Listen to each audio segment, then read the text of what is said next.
José Cruz Flores y la maestra Blanca. Por primera medida, quiero pues que sepan algo del maestro José Cruz, Jesús Cruz.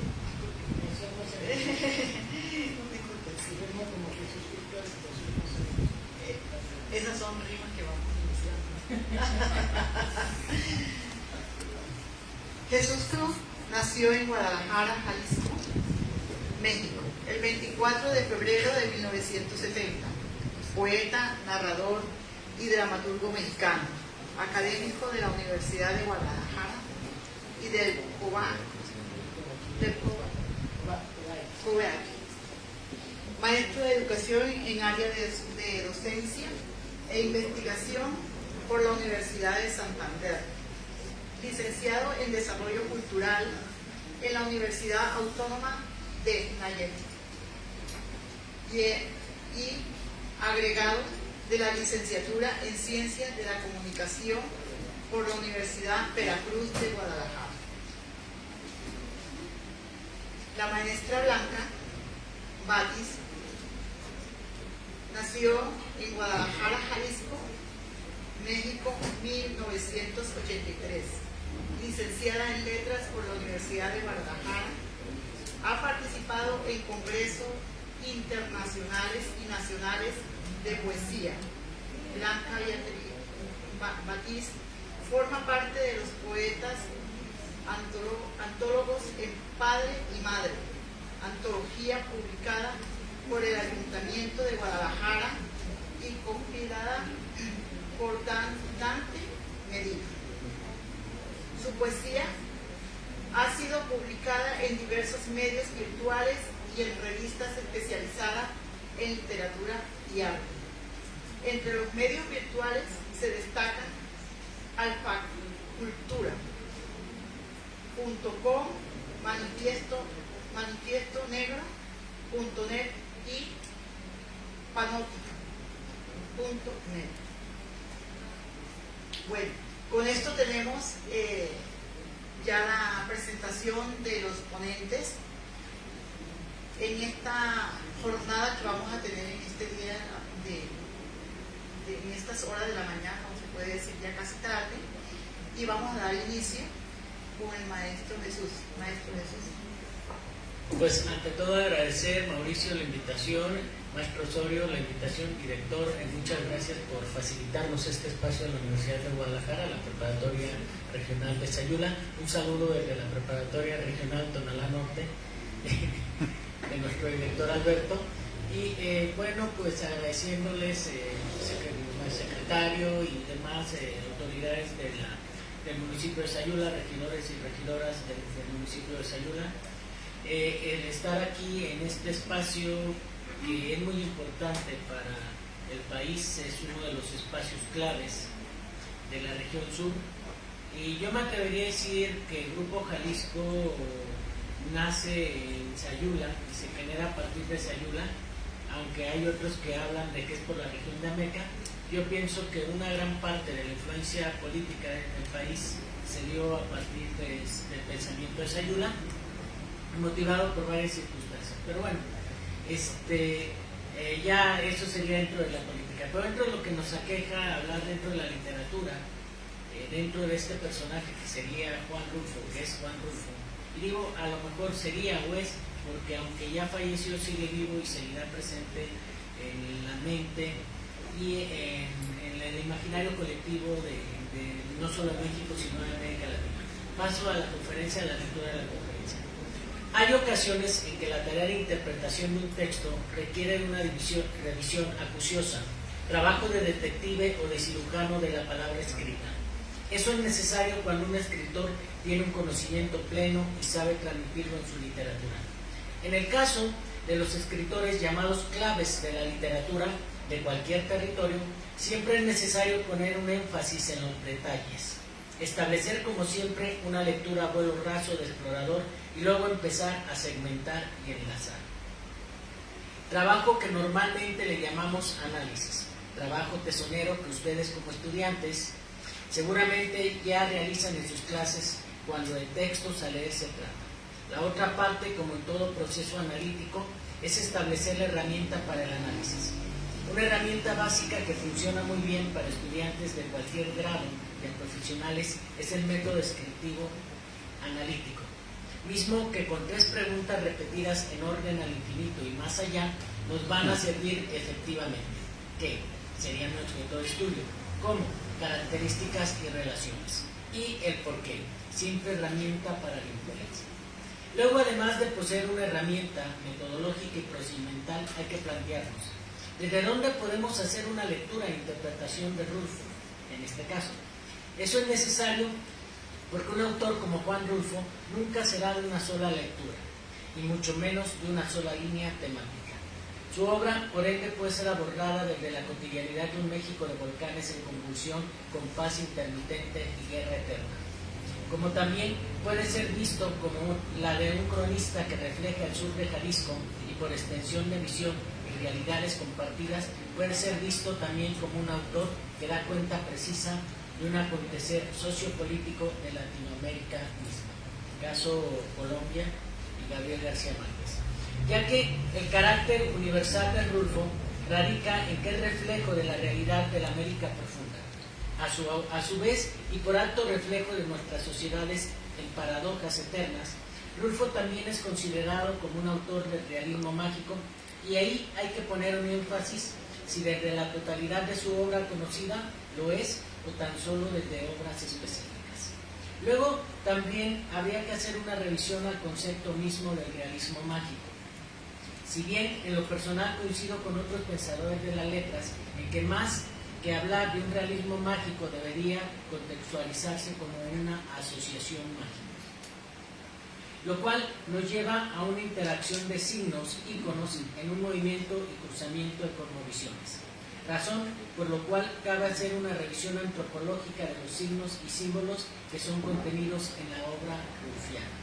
Partiendo del hecho de que una obra literaria es síntesis y apertura de procesos y de situaciones y de encuentros y desencuentros, podríamos partir de que el escritor Juan Rulfo tuvo en momentos cercanías con escritores como Ramón Rubín, figura clave del indigenismo mexicano, y con Alfonso Toral Moreno, este último que parece condenado al olvido institucional, pero que a pesar de sus detractores aporta al estudio literario de la nación mexicana su famosa metafísica del cuento y la novela. Publicado por el DBA, al día de hoy pues es como una joya muy perdida dentro de las bibliografías. El DBA era la antigua editorial de la Secretaría de lo que es el Departamento de Bellas Artes, hoy Secretaría de Cultura de Jalisco. Situación en que las charlas de café podrían haber dado complementariedad a sus propuestas. Aunque ideológicamente podría chocar el pensamiento religioso de Toral Moreno con el de Juan Rulfo, las divergencias sin duda enriquecieron el pensamiento y esto pudiera dar pie a una influencia directa e indirecta en la obra rulfiana, o por lo menos en una significación y resignificación de ideas, de tal suerte que en palabra y atmósfera los elementos de una cosmovisión que va desde lo indígena a lo africano están presentes en la obra de Rulfo, lo mismo que en otros espacios rurales de la América profunda.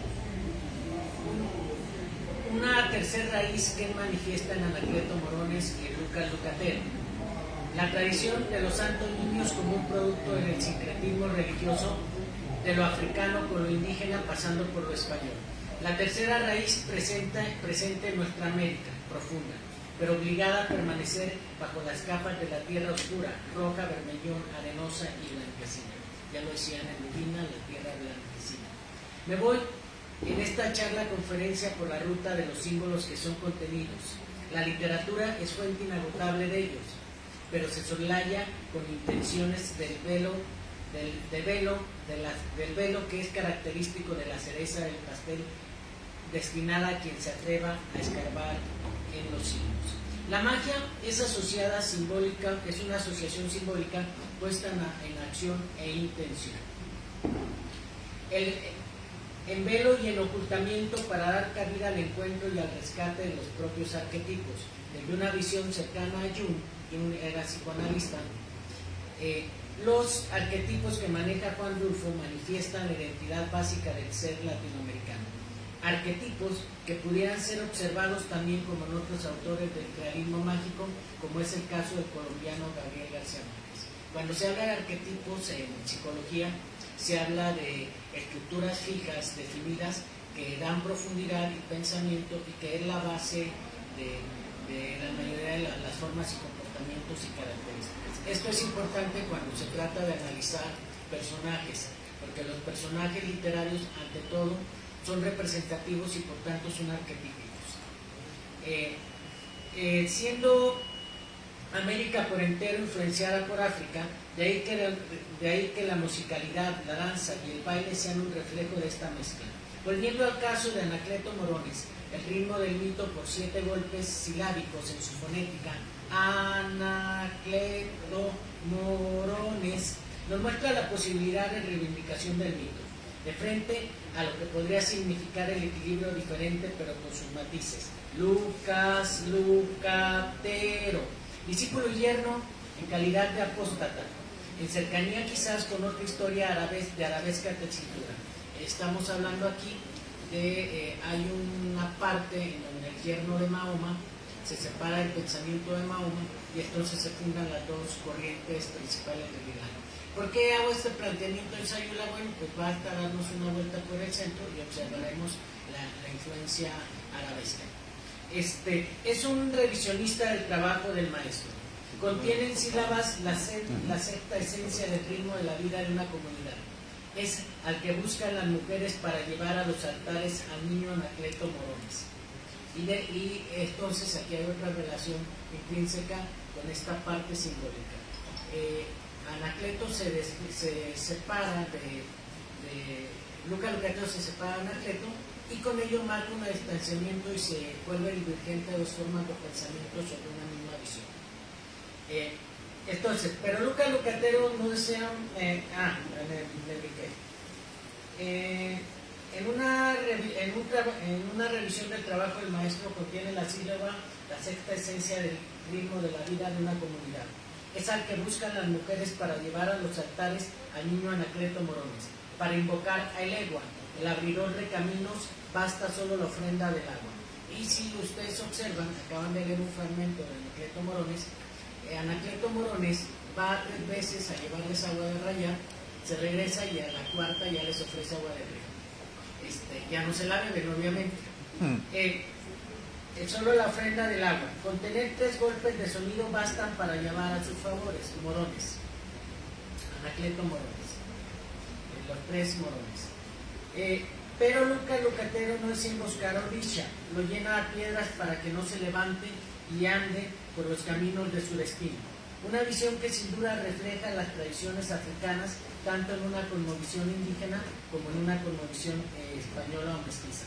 Esto explicado desde la lógica del sincretismo religioso y cultural, del cual el mexicano, a través de un inconsciente colectivo, adquiere, reproduce, convive y vive con modelos y productos culturales, las más de las veces sin establecer de una manera directa la relación o vínculo con una posible fuente primigenia. Es decir, están en nosotros, pero no sabemos que están en nosotros. En el caso de un escritor de oficio, esto, dependiendo de su conciencia, pudiera ser el traslado de simple inercia al acto racionado, o de manera intuitiva hacer vinculaciones. En el caso de Juan Rulfo, solo sus allegados que compartieron su vivencia literaria, sus charlas y sus hallazgos pudieran dar fe de qué tan consciente estaba Rulfo en que su obra era reflejo de cosmovisiones. Lo que sí podemos inferir mediante una revisión a su obra es que Rulfo mantuvo una visión crítica y que jugó de manera intencional con los nombres de sus personajes. Esto es patente en el caso con el cual doy abordaje en esta charla-conferencia, el cuento de Anacleto Morones. Apenas iniciamos a leer el cuento, caemos en la cuenta que el personaje sobre el que gira la historia tiene un nombre con un significado muy completo: Anacleto, 4 sílabas. A viva luces salta que es un sustantivo propio por ser nombre, pero también es un sustantivo compuesto. De ahí la resolución de una cuestión. ¿Qué luces nos puede dar el propio autor del texto sobre su obra? Observamos muy posiblemente en la palabra una composición grecolatina, el autor ya nos ofrece un pretexto para una advocación. San Gogle Eterno entonces viene a salvarnos, él nos ayuda a interpretar el significado. Anacleto, citó el significado que se encontró en Gogle. Anacleto es un nombre predominantemente masculino de origen griego. Anacleto es un nombre propio de origen griego que podemos interpretar como el invocado o el solicitado, ya que se deriva del griego anakletos, que a su vez viene del griego anakedein, que significa invocar. Bien, lo siguiente es plantearse una posibilidad de signos que dispersos o en ritmo semántico y semiótico estén dispersos o en secuencia a lo largo de la narración. Aquí los niveles de profundidad del análisis lo van marcando los ritmos, las secuencias, los intervalos, las repeticiones y por sobre todo el orden de los hechos y los signos. De allí que al inicio de esta charla hice el planteamiento de la labor del lector y del analista como un trabajo de detectives en busca de las pistas que estén en el lugar mismo del hecho. Juan Rulfo de entrada nos marca un personaje solitario, pero cosa curiosa, en la narrativa de Rulfo ningún personaje está totalmente solo, aunque se lidian con sus fantasmas. En el sentido psicoanalítico, el fantasma son los temores o los miedos que hay que vencer y son reflejados en toda la totalidad de la obra de Rulfo. En eso sí es, ningún personaje esté solo, aunque vaya en apariencia solitaria.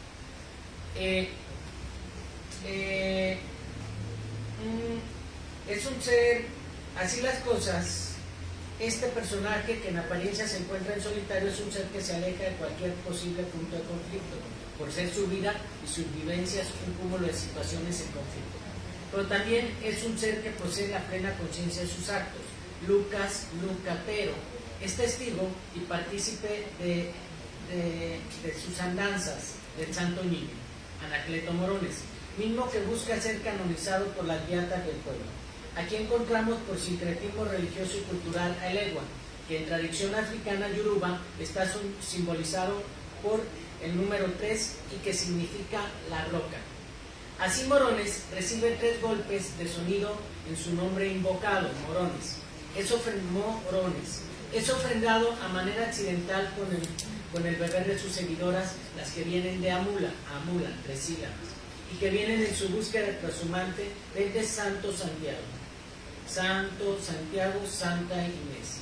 Bien, los números que hay en la mayoría de los personajes de Rulfo por división silábica, los principales andan entre el 7 y el 8, andan 6, 5, 6, 7, 8, 3 y 4, que son los números que son consecutivos en la mayoría de los personajes de Juan Rulfo.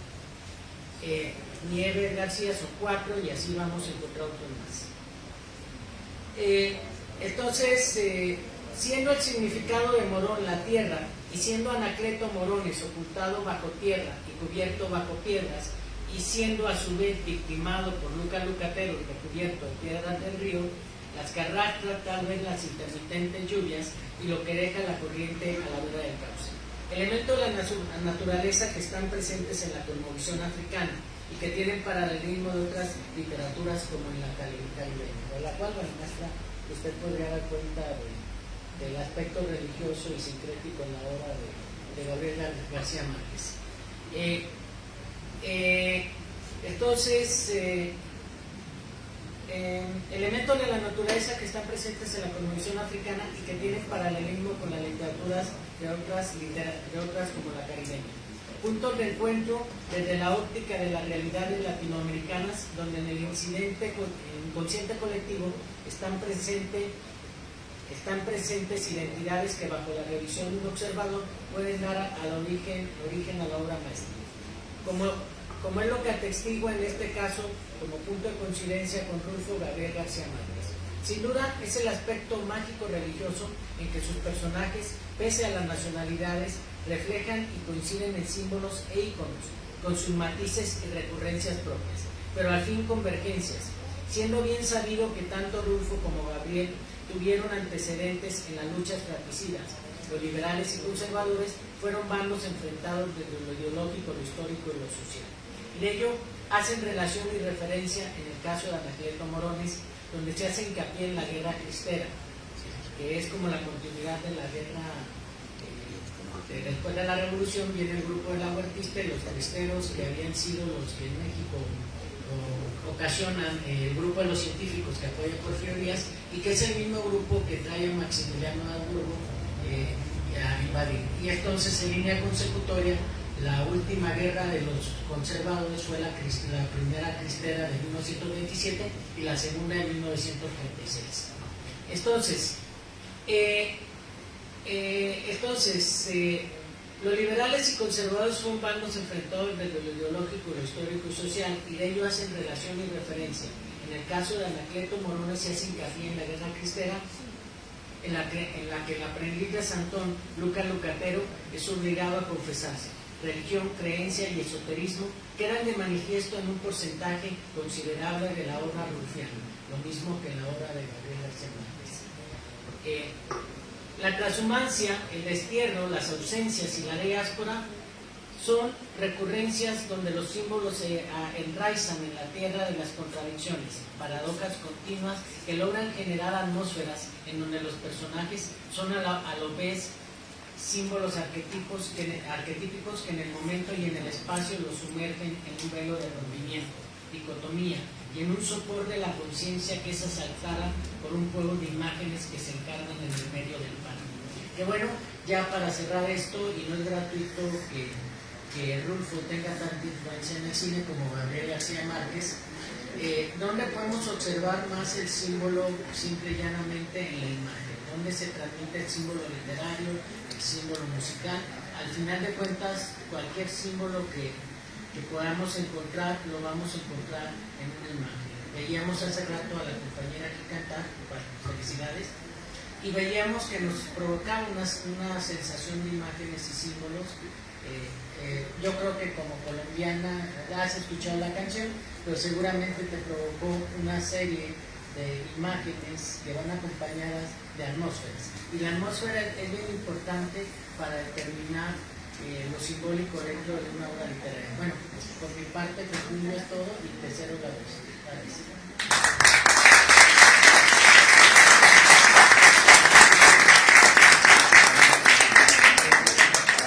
Gracias. Bueno, escuchando al maestro Jesús en su intervención muy importante, nos señala mucho y recalca el realismo mágico, algo muy importante entre los dos escritores, en la cual hoy estamos totalmente convencidos de que la reunión nos va a hacer reflexionar acerca de ellos, acerca de sus obras, pero también marca el mito, que es muy importante en cualquier literatura, en la tradición, además, que va muy agarrada o muy seguida de la tradición oral, que sin duda alguna es el inicio de cualquier tipo de escritura, de cualquier tipo literario que uno pueda emprender, porque desde ahí es donde escuchamos, aprender a escuchar para después transmitir y escribir. La influencia realmente del autor, llámese cualquiera, que tiene sobre nosotros cuando leemos sus obras, la reproducción y la redundancia de sus productos culturales que genera desde una comunidad, la cosmovisión que en ese jugar con las personas, el hecho de tenerlos, poder transmitir quizás lo que sentimos y lo que podemos percibir de ellos y poderlo plasmar en un libro, pues significa algo dentro de unos hechos que realmente marcan a una generación, a una humanidad entera. El relator, que finalmente juega el papel más importante, porque aquí cuando se inspira el autor, en este caso Rulfo Nascimento Arbajo, que llegó mi compañero de Santa Marta, Colombia, de Aracataca, precisamente a Aracataca, y Gabriel García Márquez, cuando ellos empiezan a relatar, a escribir sus obras, lógicamente lo hacen inspirado de una vivencia, de algo que ellos, en su imaginación, además de lo que viven, están tratando de divulgarlo, y que nosotros, que somos los herederos de su literatura, vayamos como entendiendo la forma de vida, pero además sin perderla, porque en la actualidad, y lo repito nuevamente, sus obras no mueren jamás porque están en el vivir de siempre. Los personajes religiosos que juegan un papel muy importante, principalmente en la obra de García Márquez, la relación con la violencia que no acaba de parar. Esa violencia generada, hablo de su inicio desde la política y de la misma religión. Entonces, maestro, ahorita cuando terminemos con la profesora Blanca, que va a intervenir con su exposición, haremos un juego muy importante que llamaría el juego literario, en el cual podemos participar todos y pues ahí podemos reflexionar, pero además de un análisis muy profundo de todo lo que podemos escuchar en el diálogo. Síganme.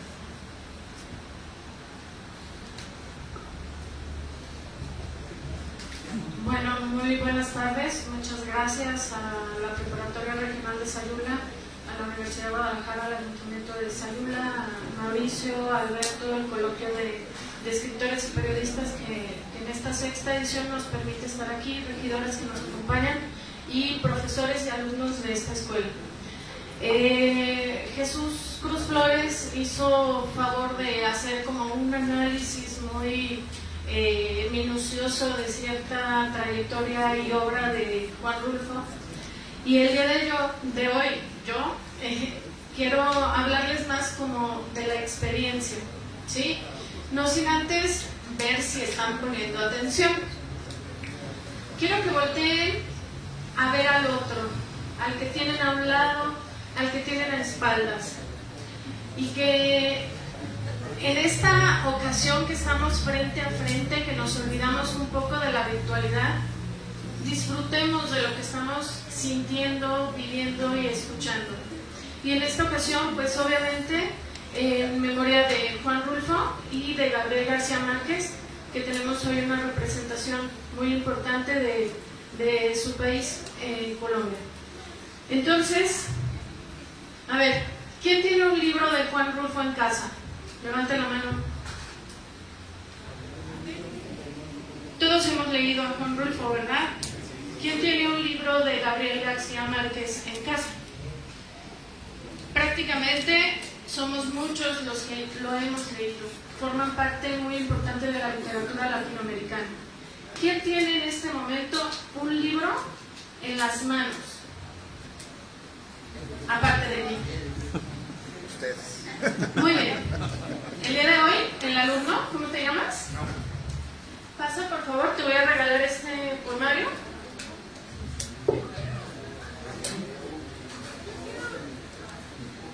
Va para ti y al rato, si quieres, te lo dedico.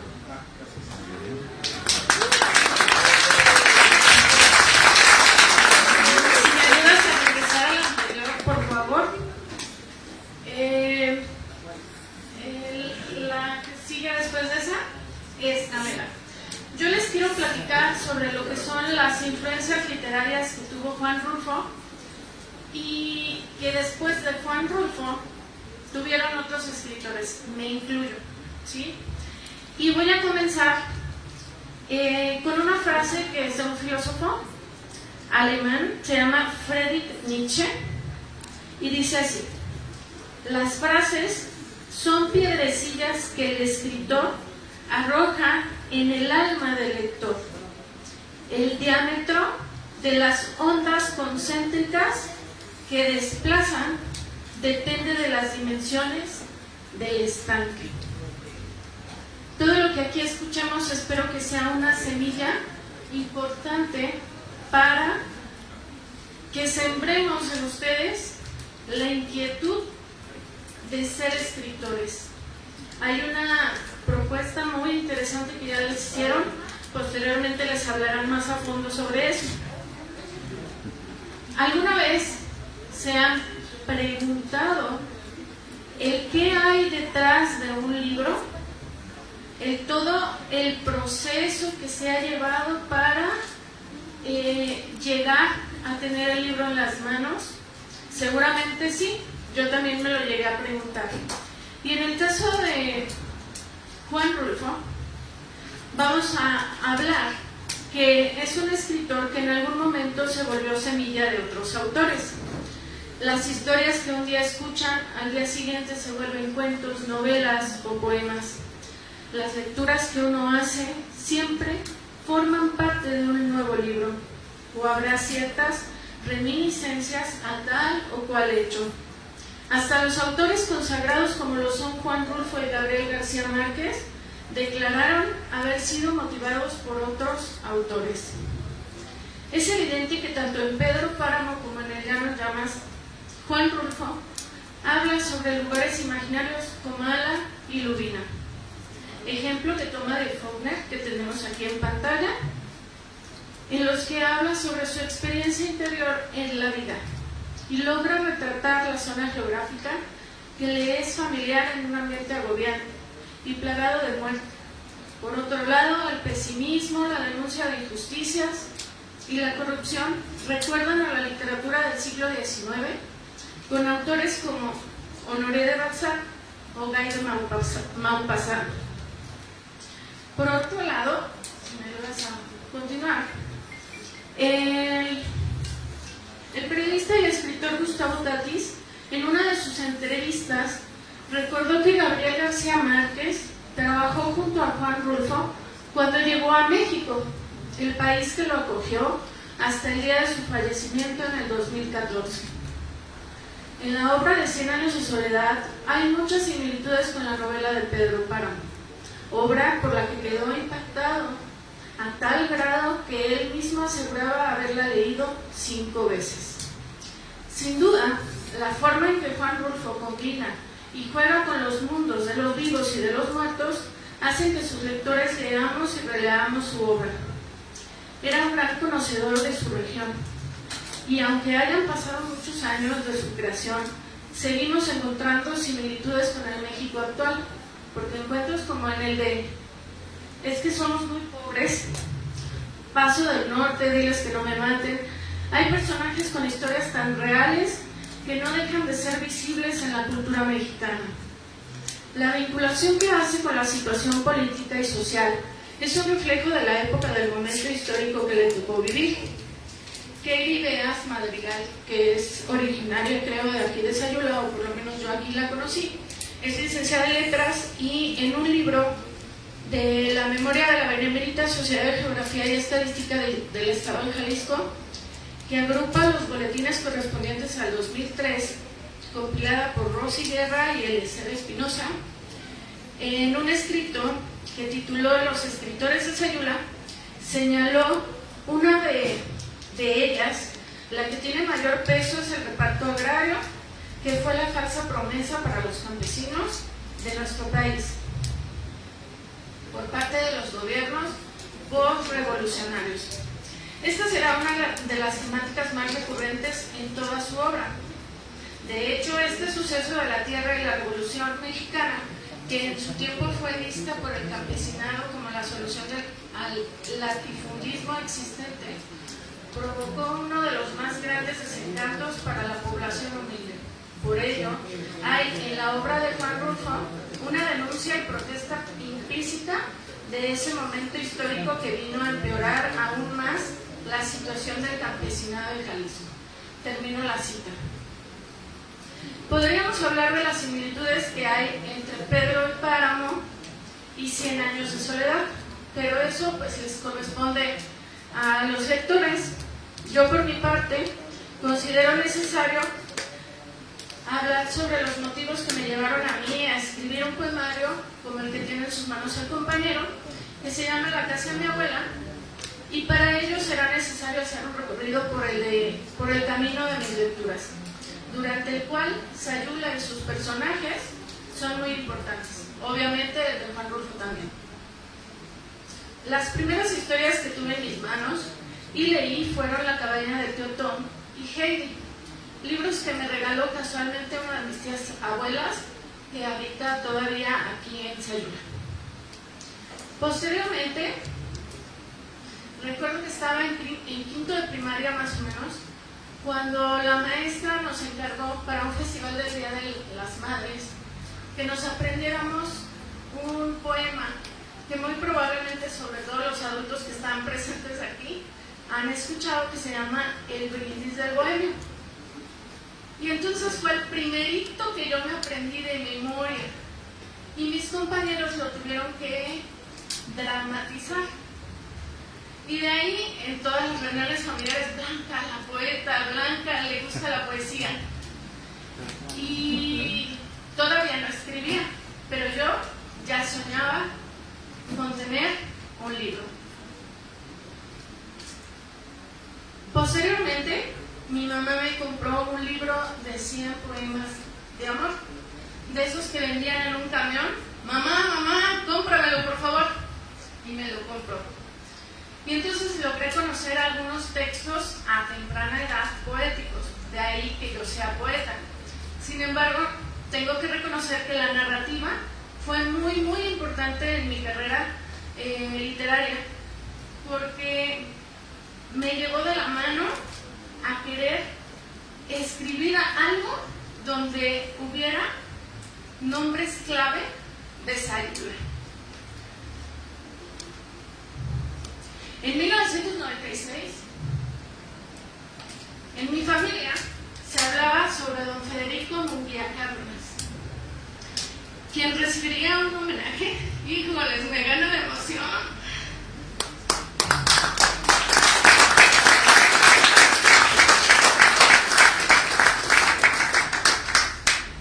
Por parte de la Benemérita Sociedad de Geografía y Estadística del Estado de Jalisco y el Honorable Ayuntamiento Constitucional de Sayula.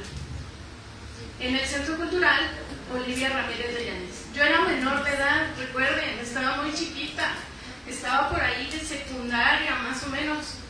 Y yo cuando me enteré, créanme que decía, quiero ir, yo quiero ver qué pasa en ese homenaje.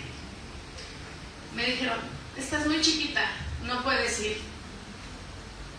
Entonces, quien fuera mi padrino, casualmente, Federico Munguía Cárdenas, tuvo a bien regalarme esta tercera edición de la provincia de Ábalos. Y ahí, cuando yo lo tuve en mis manos, de hecho la portada está pues muy desgastada por los años, descubrí por primera vez el nombre de Juan Rulfo. Y a mí me llamó muchísimo la atención que ahí en sus páginas venía lo que descubrió Federico Munguía. El acta de bautismo, por lo menos el calce, digamos, la información donde se declaraba que era originario de aquí de Sayula. Años después, resulta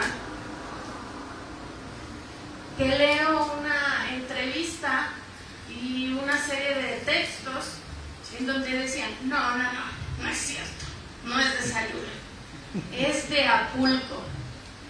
Y yo decía, caray, pero si yo leí en la provincia de Ábalos esta información y confío plenamente. Y bueno, todo ese misterio que envuelve a la persona de Juan Rulfo, a mí me atrapó. De tal manera que hubo un día que yo estaba en casa de uno de mis tíos y pues no existía la tecnología que tenemos el día de hoy. Y había un librero. Y en ese librero estaba una edición de Pedro Páramo y El Llano en Llamas. Y dije, tío, ¿me lo prestas? Voltea y se me queda viendo como diciendo, ¿vas a leer Pedro Páramo? Yo, pues sí, es Juan Rulfo, yo quiero leerlo. Y le dije que ya conocía un poco sobre su vida y que me llamaba la atención. Me dijo, Pedro Páramo es muy complejo, a ver si lo terminas. Debo de confesar que en esa primera experiencia que tuve con Pedro Páramo pasó lo que a muchos de ustedes. Lo empecé a leer y dije, ¿qué? A ver, ya no entendí. Me regresé. Y así 2 o 3 veces. Y dije, creo que no estoy preparada para Pedro Páramo. Y entonces le seguí con El Llano en Llamas y con los cuentos. Esos me gustaron muchísimo.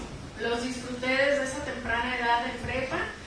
Y posteriormente, cuando ya estaba en la licenciatura, en unas vacaciones también con otro de mis tíos, tenía un libro de Gabriel García Márquez, que era la novela de El amor en los tiempos de cólera.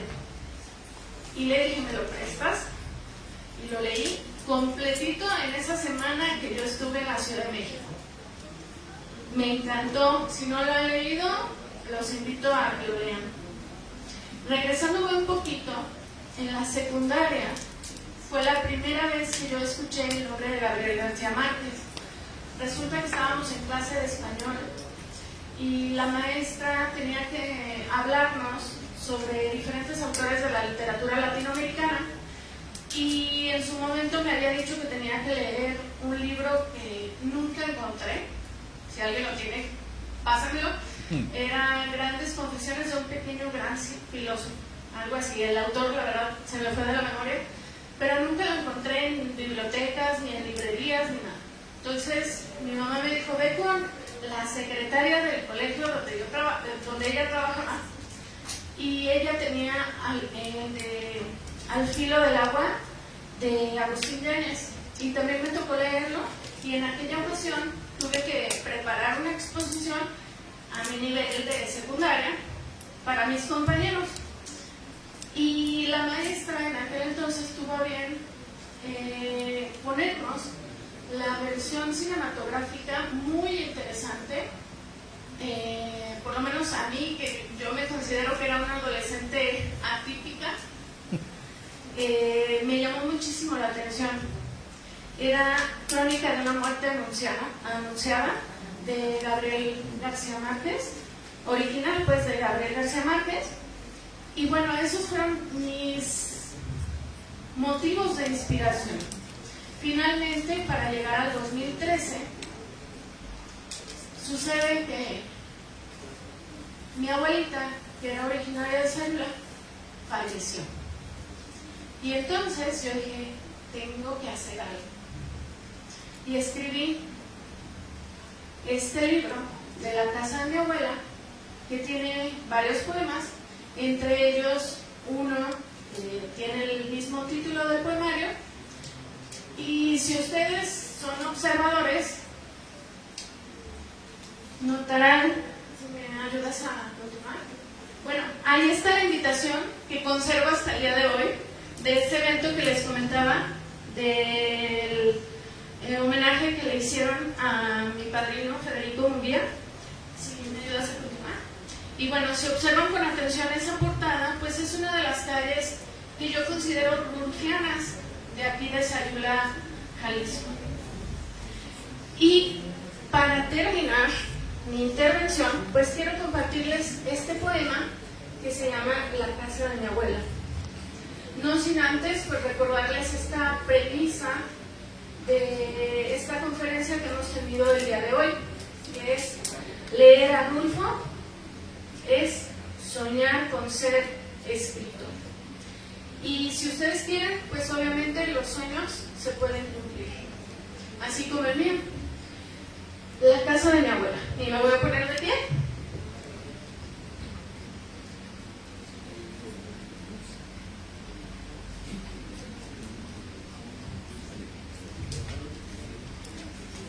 Calles, casas, edificios, ciudades o pueblos, vacaciones de mis recuerdos. No teníamos coche, nos íbamos al periférico y ahí esperábamos el camión. El grito vendía, y a ver si no se les antoja, elotes, lonches, aguas, cacahuates, nieves, tacos y refrescos. Y el vendeboletos preguntaba, ¿para dónde van? A Sayula. Así fue durante muchos años, años de infancia, adolescencia, donde no había elección. Era el pueblo de mi abuelita, donde contaban que había nacido Rulfo y que se aparecía un ánima que hombres y no tan hombres tenían por igual.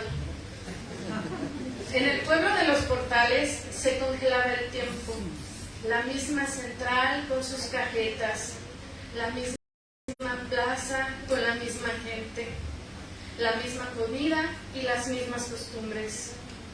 La casa de mi abuela era nuestro hotel, pero había que limpiarla de principio a fin. recogíamos aguacates, barríamos con escobas de palma, trapeábamos, sacudíamos y a veces matábamos uno que otro alacrán, pero no con la mano, ¿eh? En el patio central había una fuente, así como las de las casas de aquí, ¿eh? Ahí escuché a mi primer muerto y aprendí que los pájaros que caminan son como ratones en las hojas secas. Conocí el amor tierno, aquel que te rompe el corazón cuando te dice adiós. Después entendí que los globos, las flores y las cartas fueron solo de mi primer amor. En la casa de mi abuela descubrí que la gente puede desaparecer, que los recuerdos se albergan en el polvo de las paredes y de las azoteas y se los lleva el viento camino al santuario y los convierte en piedras que a veces la gente recoge. También comprendí que en las noches de Continental los ojos tontos se hacen y nos hacen mirar en otra dirección. Siempre recordaré las tostadas de Sarita, los sopes de la güera, los tamales de ceniza, los recorridos de casa en casa de algún familiar, los domingos en mi padrino y su inmenso rancho, la procesión del silencio y el ramos en la plaza, las frescas pitayas y las deliciosas cajetas, mi Lucy, mi bisabuela como punto de unión familiar y por supuesto mi primer amor y mi primer hotel. Crecí y quise conocer el mundo y me fui a grandes ciudades donde la gente no te conoce, donde la prisa te contagia. Ahora, la casa de mi abuela habita en las ruinas del pueblo de mi infancia, en las ganas y en la mala memoria de mi abuelo, donde la gente también muere, donde las costumbres también cambian y donde la gente que se va no vuelve. Gracias.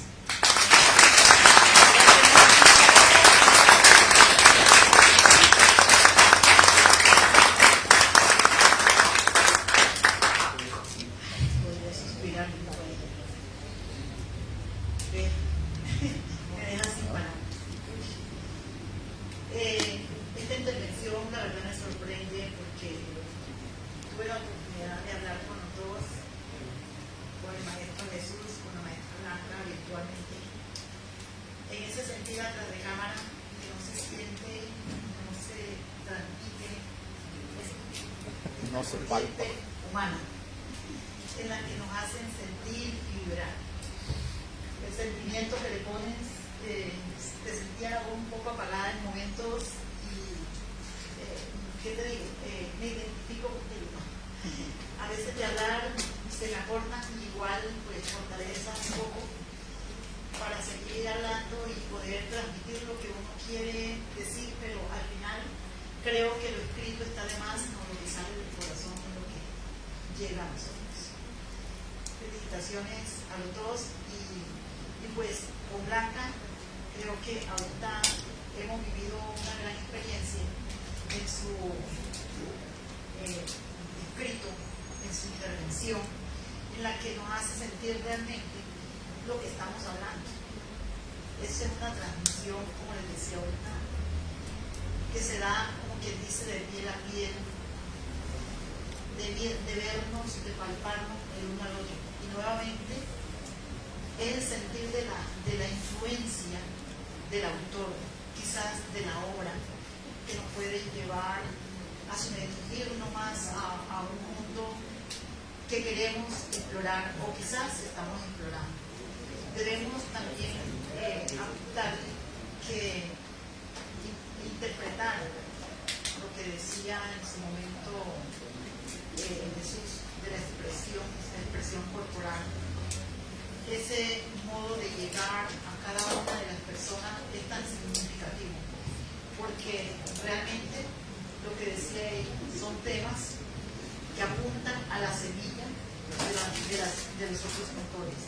Estamos hablando de futuros autores o quizás autores que tenemos aquí sumergidos y que todavía no lo han descubierto.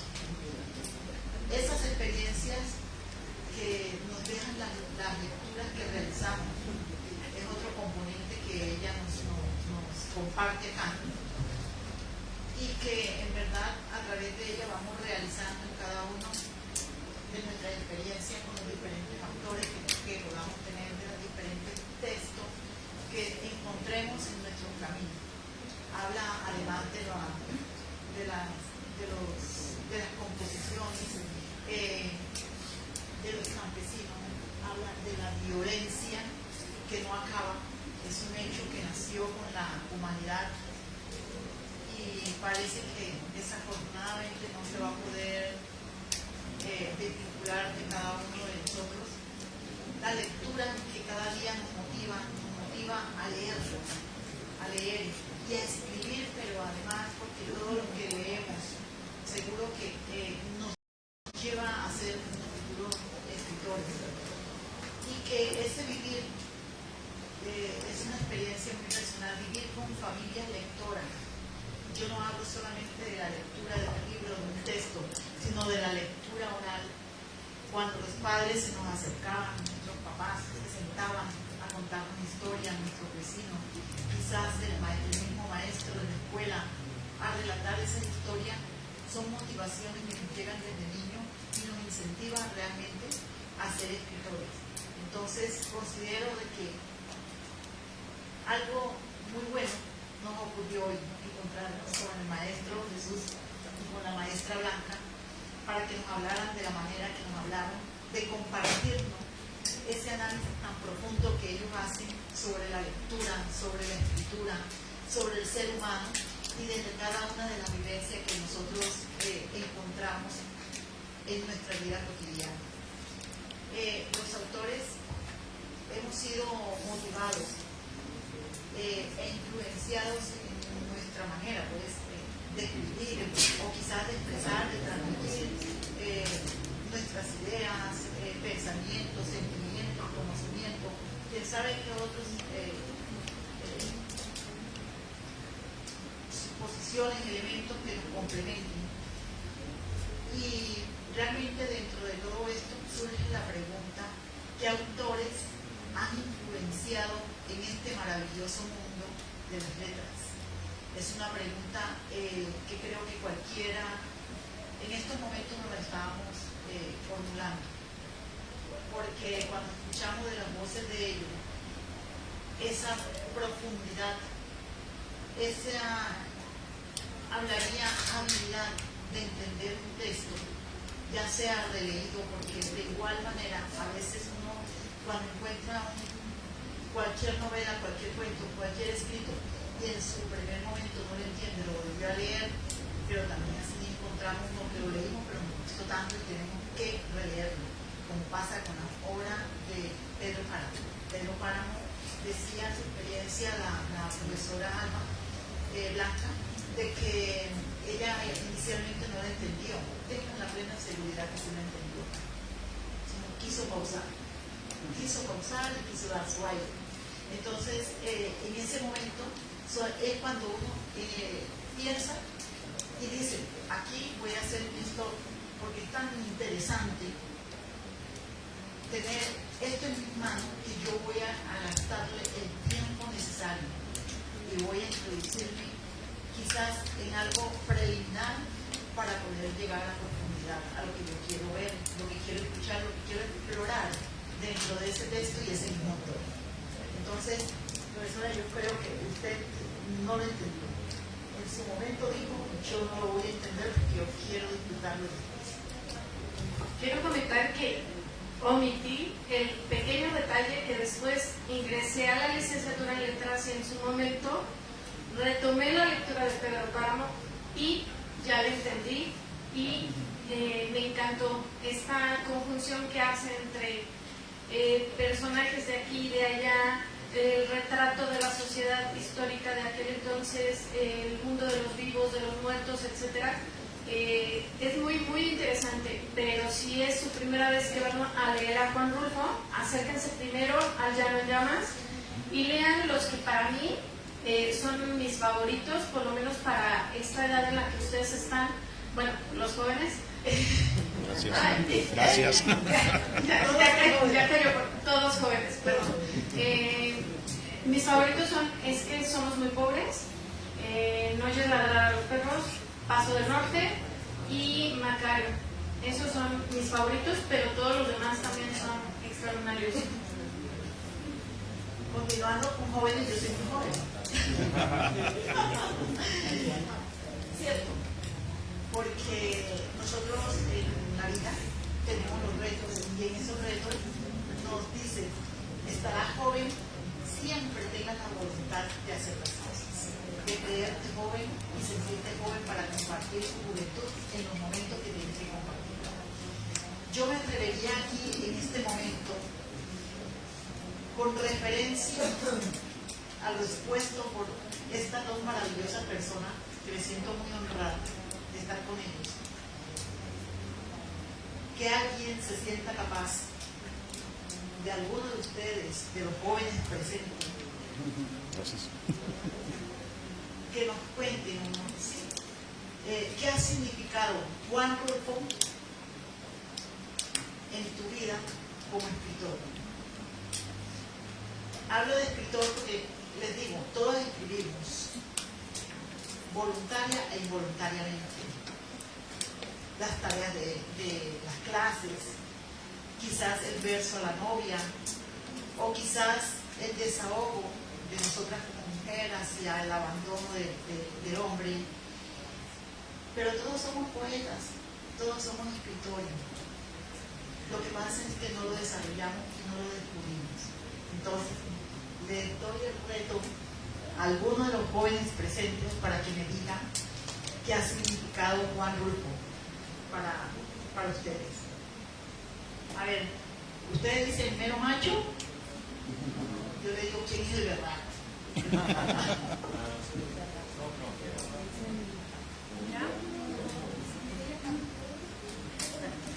Sin miedo, anímense.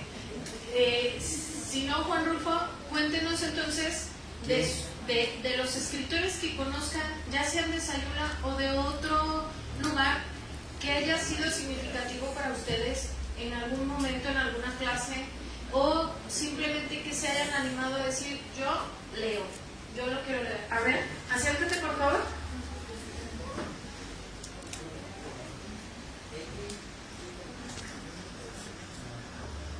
Es que soy maestra, perdónenme.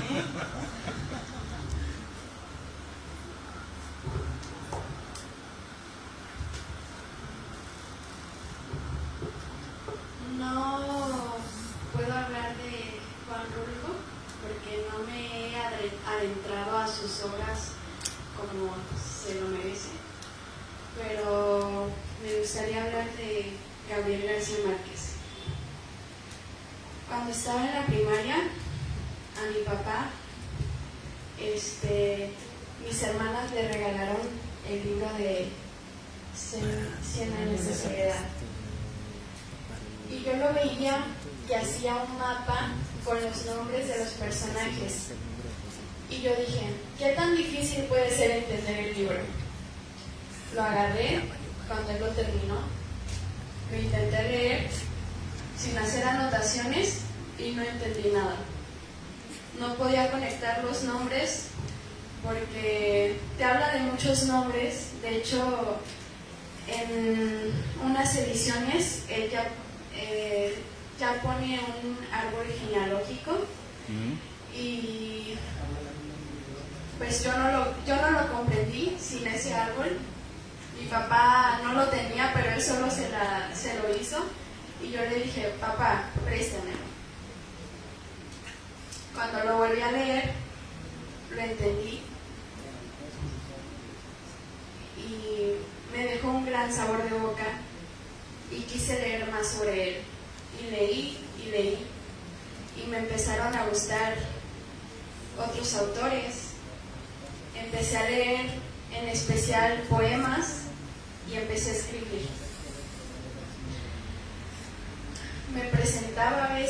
con mis padres y les decía, me dan un poquito de su tiempo y pueden escucharme para leer este poema.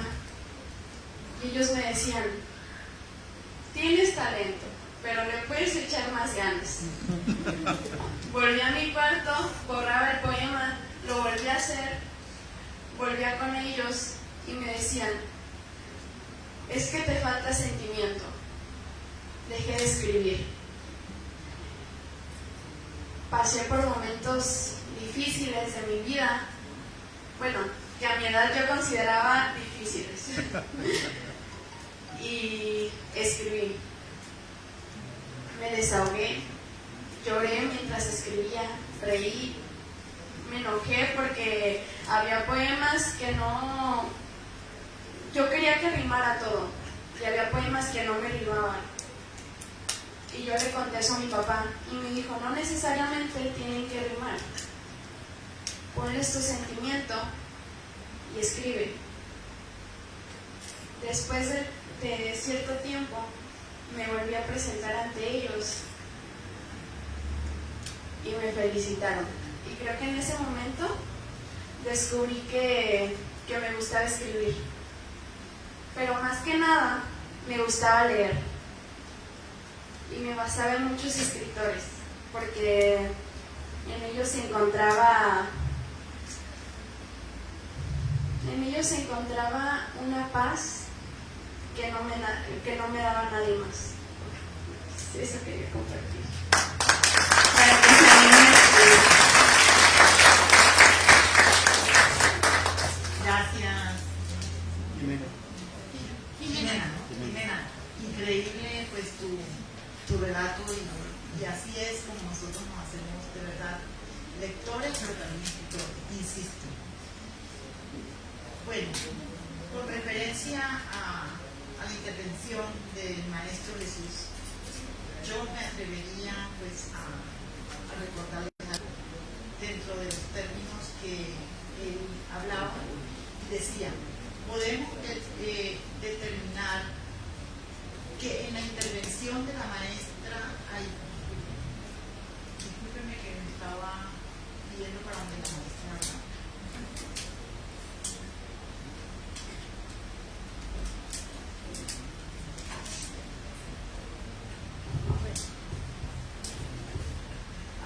Disculpen que se me fue un poquito la chispa porque estaba como que feliz con lo tuyo, porque miro que te interesó García Márquez y honor que nos hace. Bueno, decía el maestro, si tenemos en cuenta alguna pregunta planteada por el profesor Jesús, donde podemos hacer una lectura e intervención de Rulfo. ¿Quién se atreve a escribir o cómo interpretar la obra de Rulfo? Si el reflejo o la imaginación de nuestras sociedades están plasmadas precisamente en la obra de Rulfo. Mi pregunta, ¿por qué Rulfo es considerado como un autor del realismo mágico? Repito. Un comentario precisamente porque se menciona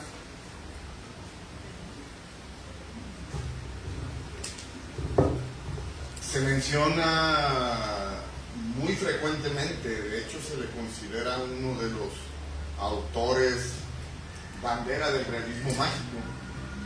Platicaba hace un año, quizá 2 años, hace un año, precisamente con Juan Carlos Rulfo, así en una charla informal, y me dijo algo que me hizo mucho sentido y cada vez que escucho a Rulfo como bandera del realismo mágico me viene a la mente. Dice, es que yo no entiendo por qué a la obra de mi padre lo catalogan en el realismo mágico si mi padre no escribe, no habla de los fantasmas como cuando vas en Harry Potter, ¿no? Que de repente los cuadros gigantes voltean los ojos o empieza a salir humo, o algunos personajes de García Márquez, que de repente la chica, se me va el nombre, que es la bella, ¿no? La bella. Ajá. Y que tienen esa magia como nos han vendido la magia, ¿no? La magia es una palabra para expresarse a algo que no hay palabras para expresarse. Eso es la magia, a mi ver. Y me decía, mi padre solo escribió de vivos y de muertos. Y los muertos son muy reales, no son mágicos. No son mágicos. De vivos y de muertos. Dice, entonces yo no comulgo mucho con que sea parte del realismo mágico. Pero bueno, si eso sirve de propaganda y eso sirve para unir a un autor y a otro autor y a una tendencia latinoamericana, bienvenido.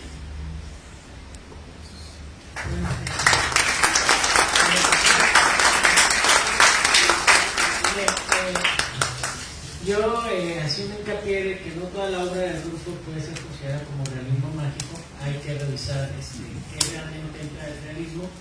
Platicamos Blanca y yo en una ocasión de que hay partes que son muy del costumbrismo. Hay una tradición costumbrista en México, literaria, en la cual se va a manejar tanto de los autores de la Revolución, el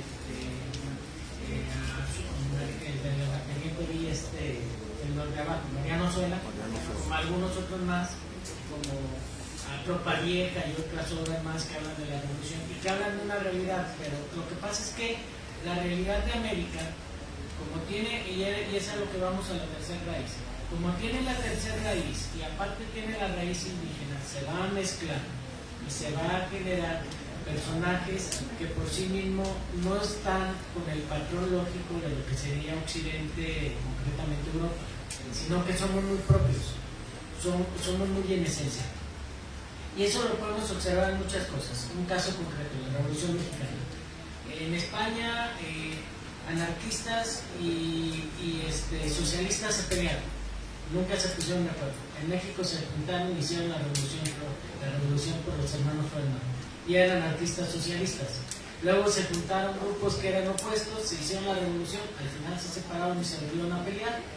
Pero cosa que no ocurre tan tajantemente en la cosmovisión europea, donde todo está bien encuadrado, todo está bien encasillado, y entonces aquí hay trastocamientos donde la realidad está un poco a la usanza latinoamericana y hay una interpretación. Y esto radica en los símbolos.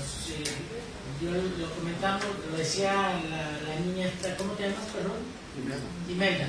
Que tu papá hacía mapas, justamente lo que yo hice para venir a esta conferencia, hice mapas. Agarré la obra de Juan Rulfo, empecé a dividir los nombres, empecé a ver qué características tenían los nombres, empecé a cruzarlos. A eso se le llama cruzar los datos, comparar y ver. Y luego empezar a buscar los elementos que simbólicamente podrían operar. En el caso concreto del Santo Niño de Atocha, que es más de origen zacatecano, del país, que tiene mucha influencia sefardita, aquí tenemos mucha influencia también sefardita, pero también mucha influencia árabe. Está esa tradición que hay una equivalencia así con el Egua, y por ahí trae una imagen, creo que la traíamos, del Santo Niño, el Egua como el Santo Niño, que en realidad es el que lleva el camino, el Egua es el que lleva el camino, es el que aporta los elementos, y entonces vamos a tener la influencia yoruba, la influencia africana, trasladada a la influencia cristiana. Y entonces, ¿quién es finalmente el Santo Niño Anacleto Morones? No es otra cosa más que esta deidad yoruba, que está enfrentada por una dualidad con Changó, con una representación de Changó que la está representando Luca Lucatero, que es el loco, según la carta del tarot, pues es el que lleva la sabiduría, es el que lleva la inteligencia, es el que mueve el cambio. Entonces, de alguna manera, la inteligencia de Changó, con sus 7 rayos, como quiere la interpretación, elimina a la influencia del Santo Niño de Atocha. Y para evitar que se invoque la vuelta, pues lo llena de piedras. ¿Qué es lo que va a simbolizar el Egua? El Egua va a ser simbolizado por la piedra. O sea, por la roca es lo que va a ser el símbolo máximo del ego de la roca. ¿Y de qué, cómo va a ser cubierto el Santo Niño, ese Santo Niño Anacleto Morones? Por la roca.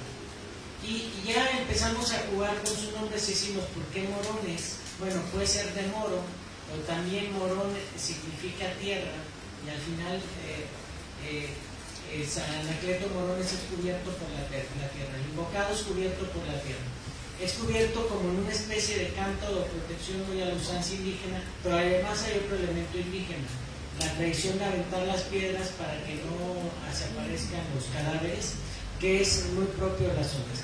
Aquí hay una cosa que es muy simple, tanto que yo creo que ocurrió en Colombia.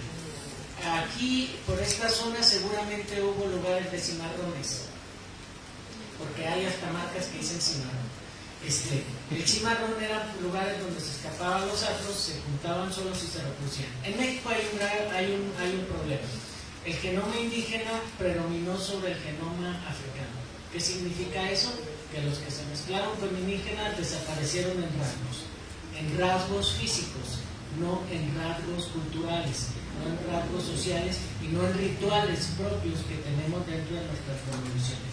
Por lo tanto, podemos observar a lo mejor gente que no sé aquí cuál sería la tradición, a lo mejor tepehuana o no sé cuál sería la influencia específica.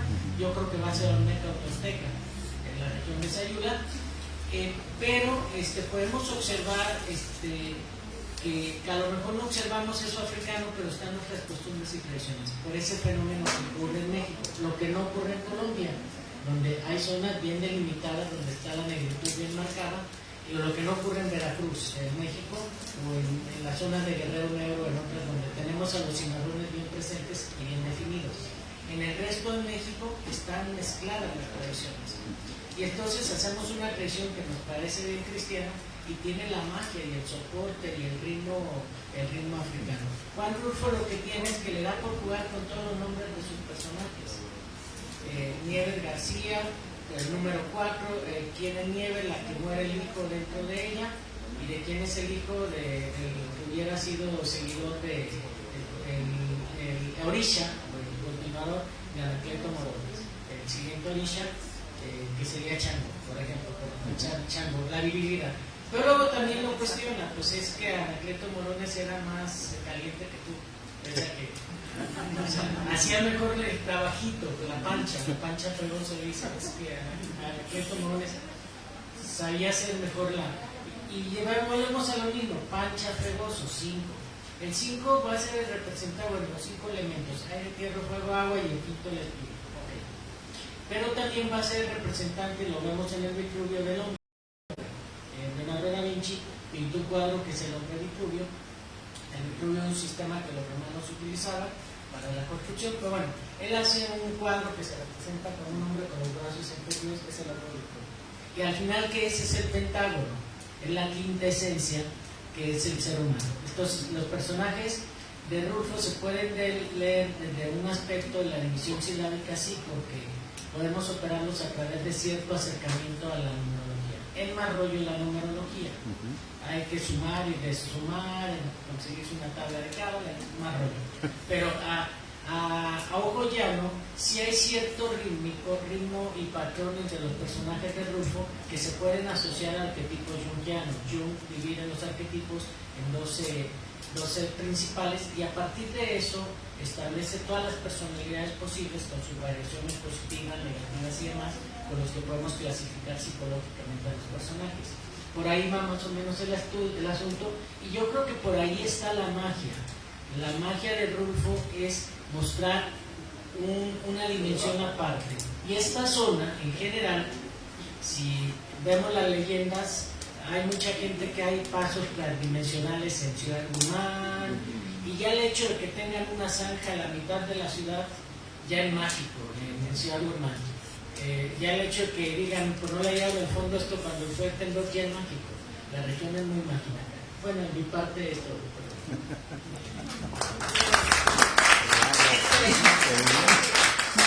A partir de ahí, cada quien tiene su propia manera de interpretar, tiene un realismo mágico. Particularmente para mí el realismo mágico es la magia de entender, la magia de ilusionar ideas de un transcurrir de una vida, de un hecho que está ocurriendo en una comunidad. Entonces, desde ahí parte el realismo mágico, porque es la manera como tú sueñas y visualizas quizás los hechos y te hace pues navegar, vivir y transportarte en medio de esa vida. Bueno, tenemos que es muy importante el análisis que se ha hecho pues en estas intervenciones que han sido tan importantes, y sabemos que acerca de lo que hablaba el Maestro Jesús, que nos decía que el ritmo de la vida de una comunidad donde toca muy claramente la musicalidad, la danza y el baile, la cual hay una mezcla. Asimismo, la ceremonia con la historia de las tradiciones, donde hay mito. Estas tradiciones podríamos llamarlas también oralidad. Eso es una lógica, ¿cierto, maestro? ¿Está de acuerdo, maestra Blanca? Desde ahí, porque se transmite o tenemos una transmisión que se hace desde la misma vivencia de los hechos transcurridos en la vida cotidiana. O sea, se va de voz en voz, de generación en generación, para poder interpretar y saber contar los sucesos acontecidos de nuestra comunidad. Yo quisiera preguntarle a nuestros escritores, de verdad, cómo llegaron ellos, aunque lo han manifestado, pero no muy claramente, cómo nació esa forma de escribir, cómo, si de verdad llegó a través de una oralidad, a través de una referencia familiar. ¿Qué es lo que más nos impulsa a nosotros como ser humano? Saber escuchar, aprender a escuchar para después contar. Importante en las escuelas, importante en el maestro, importante con el vecino, con el compañero, con el amigo. Cuando interactuamos nos vamos enriqueciendo del conocimiento, del saber y del vivir de la otra persona. Y ahí vamos argumentando para poder realizar sueños que podemos plasmar como estos grandes escritores en novelas, en poesías, en cuentos, y ver quizás algunas historias que se llaman mitos, leyendas, que me atrevería a jurar que es la riqueza de la cultura humana. Bien, pues en mi caso, pues yo llego a la literatura, yo empiezo a tener lectura desde muy temprana edad. Era muy tímido, me la vivía atacar a un rico. Y por suerte había una biblioteca de una escuela que cerraron unos familiares, y pues yo me retacaba allí, me pasaba leyendo los libros. Fue un trabajo que me enseñaran a leer. Una vez que me enseñaron a leer, fue un trabajo que me quitaran de la lectura. Y a partir de ahí yo empiezo a tener textos con todo tipo, contacto con todo tipo de lectura. Había libros en griego, había libros en latín, había libros en varios, y empiezo a clavarme en esos libros. Algo similar a lo que pasa, yo creo, a José Arreola, también de esta zona, que inicia desde muy joven a ser autodidacta. En mi caso, la literatura, yo soy un poco autodidacta en la cuestión de la literatura.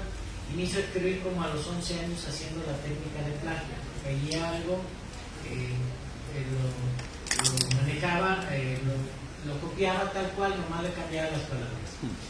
Con el tiempo, bueno, empiezo a escribir, tengo mi pase por el verso, hacía mucho soneto, hacía mucho de ese tipo de cosas, pero cosas que actualmente ni conservo. Los veo como transitorios hacia un estilo y como meros ejercicios literarios. Después, pues tengo la fortuna ya de no entrar directamente a medicina y seguirle terqueando y perder el tiempo de casi 3 años en querer entrar a medicina, y darme cuenta que pues quería estudiar otra cosa. Estudié ciencias de la comunicación, y en ese camino yo he estudiado música, había pensado en dedicarme a la música, pero luego cambié, me di con el teatro, empiezo a tener formación teatral, pero siempre estaba el factor literario, el factor poético. Alguna vez Vicente Leñero me decía que tenía una rara mezcla entre la poesía, la dramaturgia y la narrativa, y que que bueno, pues era una cosa que yo tenía. En la actualidad pues he escrito teatro, narrativa y poesía.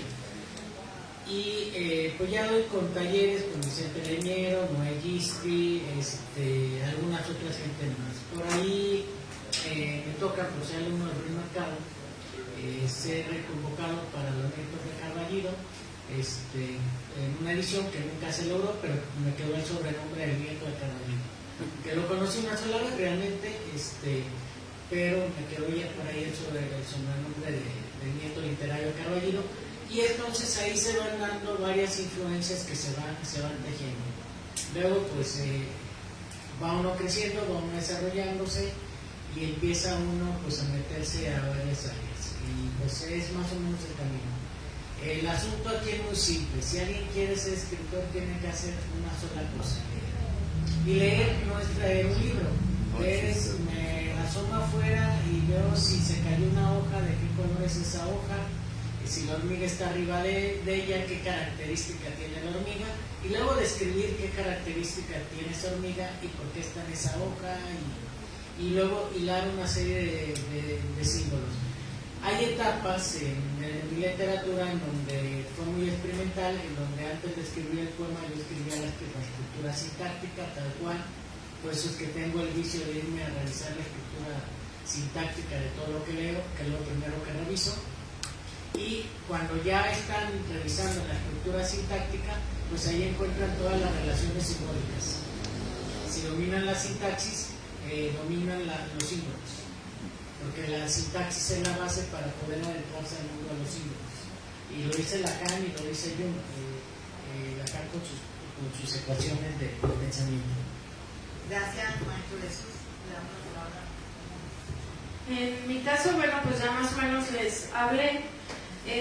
Pero bueno, creo que los primeros textos que yo escribí eran muy introspectivos y pues creo que no hay mejor forma de saber o de conocer lo que uno escribe que leyéndonos a nosotros.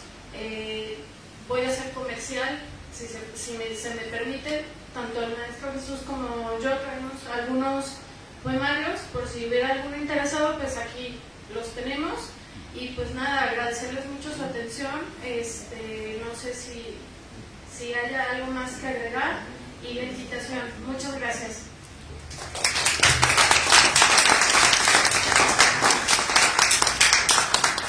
Yo creo que en 5 minuticos más, nada más nos regalan para jugar. Vamos a jugar a lo que pidieron ustedes, no yo, que éramos niños, éramos jóvenes. Entonces queremos hacer un ejercicio muy importante, compartir con los más pequeños, los jóvenes con los más pequeños, a recordar la oralidad, a contar algo demasiado corto para dar un inicio a una tarea que nos va a quedar para ustedes los estudiantes de la preparatoria. Inicialmente queremos que hoy tomen la pauta, escuchen lo que quizás de algunos de estos muchachos que están aquí en la línea de adelante pueda contarnos posiblemente una vivencia, posiblemente una leyenda o una historia que su abuelo quizás o su papá le contó en alguna ocasión. Lo vamos a escuchar, lo vamos a compartir y hacemos la crítica en los primeros 5 minutos.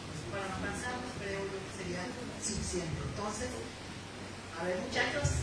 Maestro Silvano. Vamos a relajarnos, estiremos un poco, porque creo que estamos un poquito tensos. Oye, qué fácil te la sacaste, ¿no? Qué fácil te la sacaste. ¿Aceptado? ¿No quiere?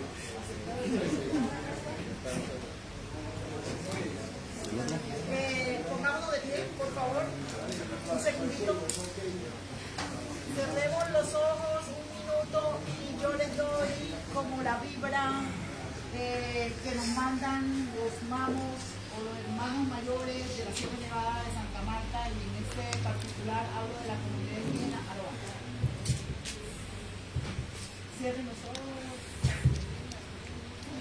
Sientan que vamos a caminar y vamos a entrar en un universo donde vamos a encontrar a una persona que nos va a reflejar el mundo, nos va a reflejar ideas, nos va a relatar cosas increíbles que en cualquier momento va a ocurrir en nuestro ser y nos va a hacer explotar de imaginación para más tarde para nuestras generaciones.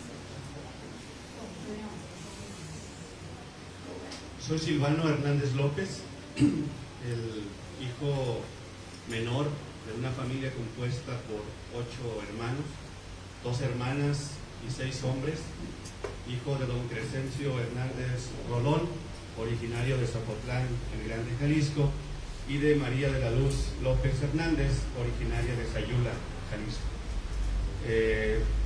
Soy hijo de un agricultor, una persona que siempre estuvo motivada con esa noble tarea de sembrar.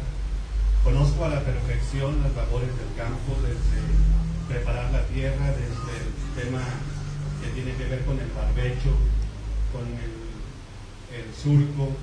Trabajamos en base a las yuntas, en donde uncíamos a un par de bueyes y teníamos un arado de madera con metal.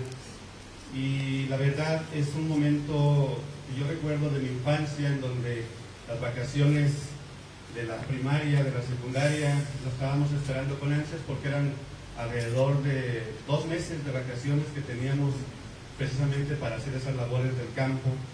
Y me emocionaba mucho acompañar a mi padre, acompañar a mi hermano, acompañar a toda la familia, porque desde el traslado mismo de lo que era nuestra casa materna hasta el llano, en Zapotlán el Grande, pues era prácticamente un traslado en burro.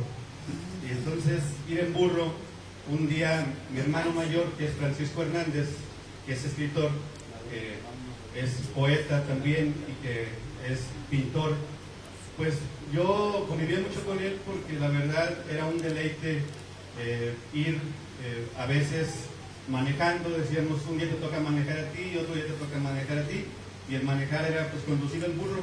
Entonces la verdad era muy emocionante, porque eran más o menos algunas 2 horas de traslado a donde teníamos que llegar, y la verdad era una delicia escucharlo, comentar cuáles eran sus fantasías, cuáles eran las mías, y siempre llegamos a lo que es el campo de Zapotlán y ver cómo se transformaban sus colores, desde el café, que era el café oscuro, el color café oscuro, cuando la tierra se empezaba a arar, cuando se empezaba a mojar también, y luego después el verde ya del producto del maíz, y pues va pasando el tiempo hasta llegar al ocre, con lo que era la cuestión ya de la cosecha. Entonces soy muy afortunado, siempre que tengo la oportunidad de recordar esos momentos, los recuerdo como los más maravillosos.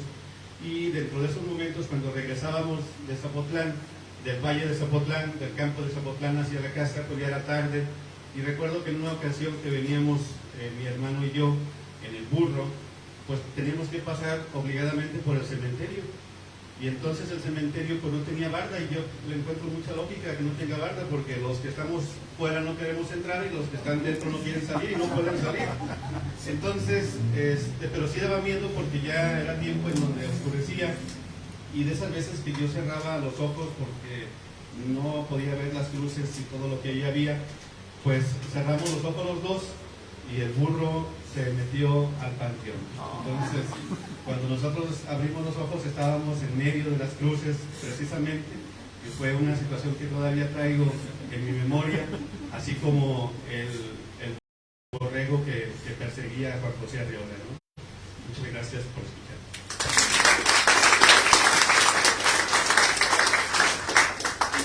Nada, quería decir que qué bonito que esa experiencia que nos cuenta, sería genial leerla en un cuento, en algo versificado, tintes narrativos, no sé.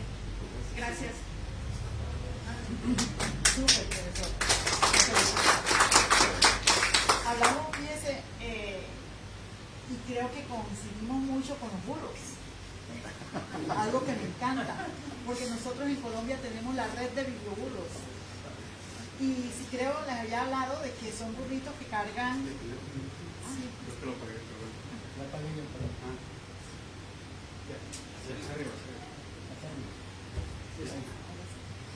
¿Me habían escuchado? Que coincidimos mucho. Mejor este nos está engañando.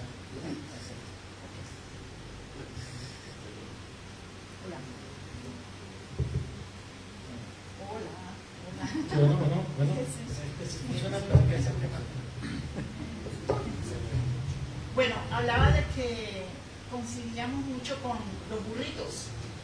Los burros en Colombia, pues para nosotros y en cuanto a nuestra empresa Cajamat, como la había anunciado inicialmente, tiene un significado muy importante. Son burritos que viven cargando libros y van llegando a los lugares más remotos que tenemos en el departamento del Magdalena. Acercamiento con los indígenas, con los campesinos, con afro, pero aún más dentro de la misma zona de violencia, porque en todo el sector de la Sierra Nevada de Santa Marta, que lo compone desde la orilla del mar hasta Ciudad Perdida, que creo que muchos tienen que haber escuchado que es la Ciudad Perdida, y recorre desde el Cesar, que es un departamento, los límites del Cesar, con el límite de la Guajira. O sea, toda una majestuosa montañas que agrupa una cantidad de mitos, leyendas, historias, de generación en generación, porque desde ahí parte que cuando los españoles llegaron a conquistar, desde ahí suben los indígenas y es cuando ellos empiezan a habitar la Sierra Nevada de Santa Marta. Entonces esos burritos, al llegar a esas comunidades, se han convertido en un símbolo tan importante. Tanto es que los mismos indígenas, los campesinos, le llaman a los promotores de lectura que son indígenas, cada uno desde su etnia, les dice los biblioburristas. Llegaron los biblioburristas. ¿Pero por qué? Porque le llevan el libro, le llevan la palabra, porque a través de ellos también se reúnen en un rito muy especial donde participa toda una comunidad, está desde el mamo hasta el bebé que está en los brazos, porque ellos sí tienen una particularidad. Antes de leer, antes de contar, hablan de dónde viene la importancia, porque no es un cuento por contar, el significado que tiene el agua, la piedra, el árbol, el aire que respira, en fin, todos los elementos de la tierra que podemos tener para poder vivir y poder tenerla, conservarla, pero además de poderla respetar. Desde ahí inicia un respeto. Entonces el burro es algo tan significativo y siempre teníamos como la idea que ese sí es burro, era lo que nosotros decíamos o decimos en Colombia. Burro quería decir que era bruto, no entendía. Ese burro no entiende, ese burro. Y miren que se han convertido burros inteligentes, llevan tecnología a donde no puede llegar ni siquiera el internet, ¿cómo les parece?